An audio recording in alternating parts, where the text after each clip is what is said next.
exclusive economic zone that you have, which almost equals the land size of India practically, what kind of challenges do you see in actually maximizing the potential that you have to tap those resources?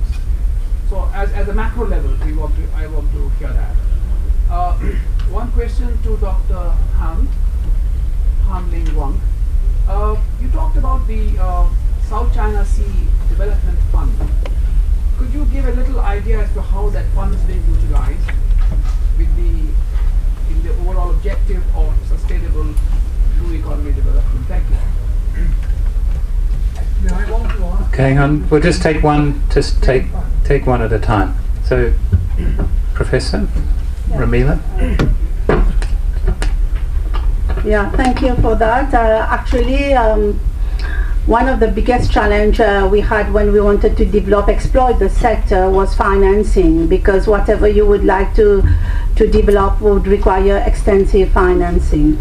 And in terms of the exclusive economic zone, we had also quite a lot of, I would say, like legal framework, like acts that did not allow for certain endeavors. So right now we're working to modify all these acts and bills and even international conventions that we signed. And also we do not have the required equipment. I mean, we do not have huge vessels, ships, etc. to go and exploit the ocean. And one of the reasons is that's why we went towards a lot of partnership, international partnership. Yeah. Dr. Wang? Regarding the South China Sea Cooperation Fund, it was set up unilaterally by the Chinese government in 2011 during a conference in Bali of Indonesia on the implementation of the DOC.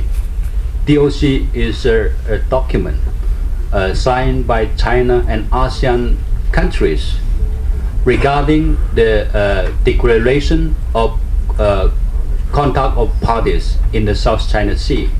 In that declaration, it provides that China and ASEAN countries should cooperate in low sensitive maritime cooperation area, including marine scientific research, environmental protection, conservation and management of marine resources, marine scientific research, and including those leading to joint development of marine resources, including oil and gas fisheries, and also search and rescue, and education and training.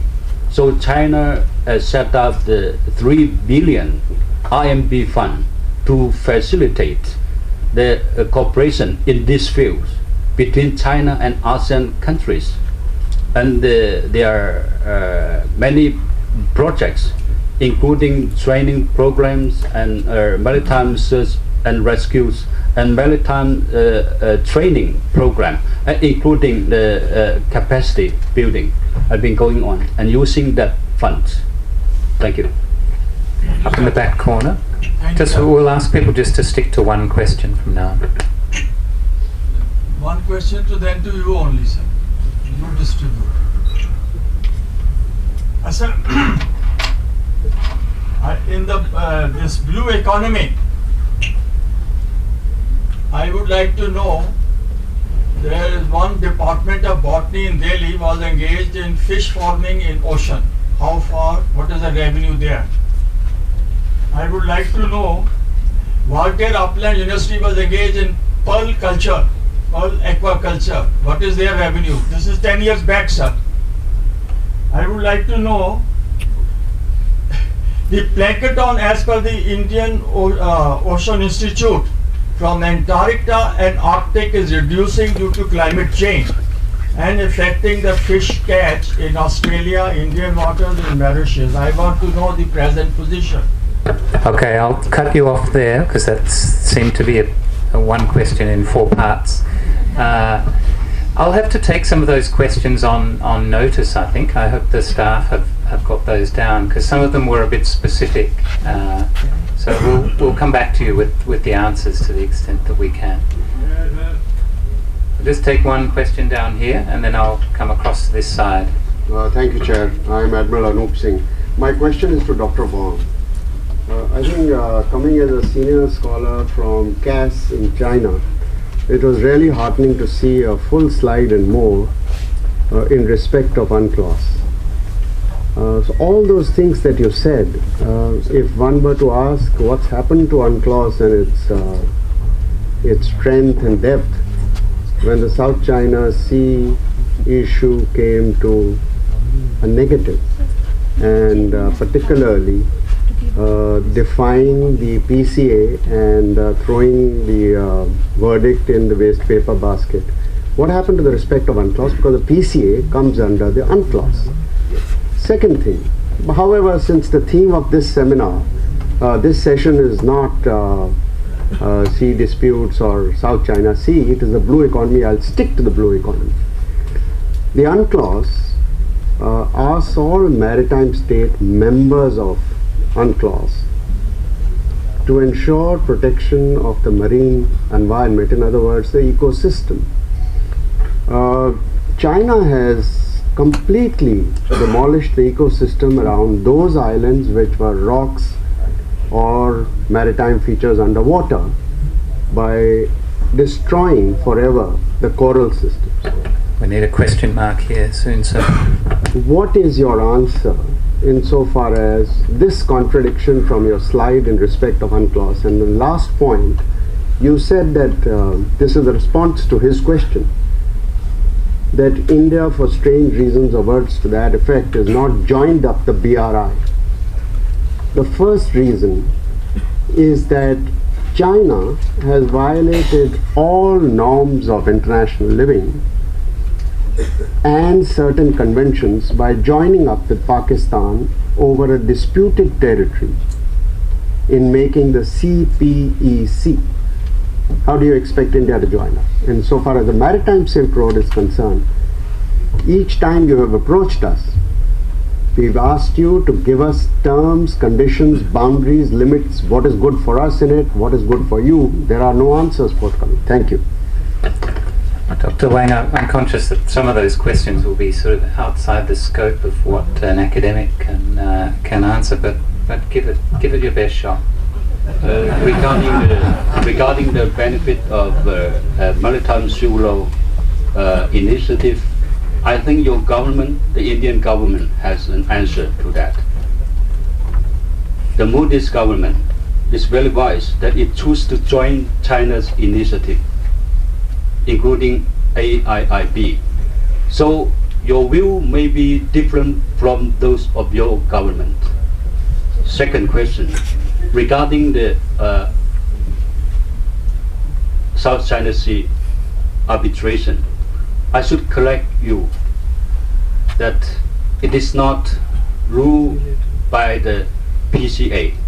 It's not ruled by Permanent Court of Arbitration. It's not also ITROS. So it's confused.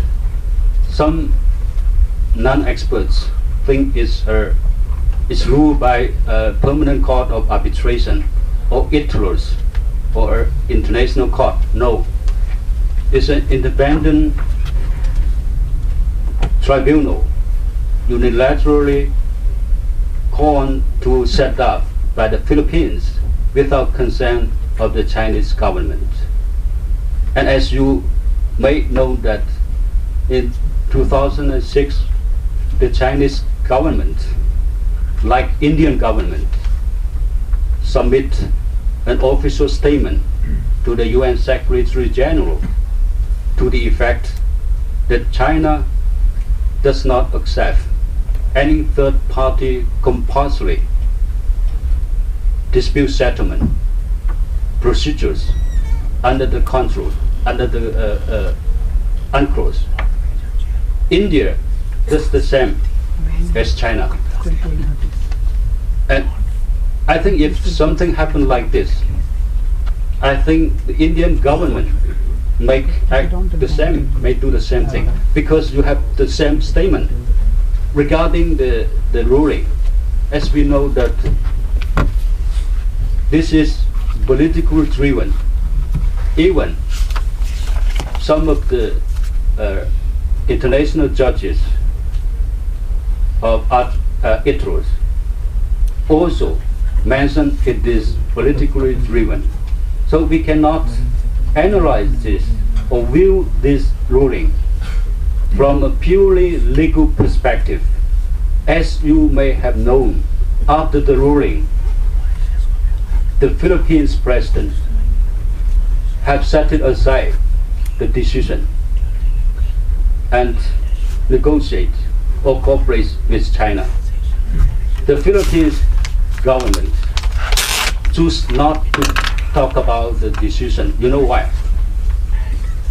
Okay, thank you. Thank you. Let's give some. Okay, let's give some. Let me respond to the caller. Just very briefly, because there's a lot of people who. The ruling means the ruling says the arbitration ruling says China has the responsibility for cooperation with other countries in protecting the marine environment, including coral reefs. My question to you is that how China alone cooperate? You know, in international law, there is a general provision of international cooperation. How an international tribunal asks China to cooperate with other countries without consent or the same perspective or attitude from other countries. For instance, if I ask you to cooperate with me, I would ask you whether you agree or not. Okay? And do you think other countries, including the Philippines, Malaysia, Vietnam, do they have the responsibility to cooperate? Why China alone bear the burden and responsibility to cooperate? How a single country bear the only responsibility to cooperate? As just like blue economy, I mentioned that we should I think have we're going to need to move on. cooperation in blue Doctor? economy. How a country alone can cooperate? Thank you. Okay. Good shot. I'll take one from sort of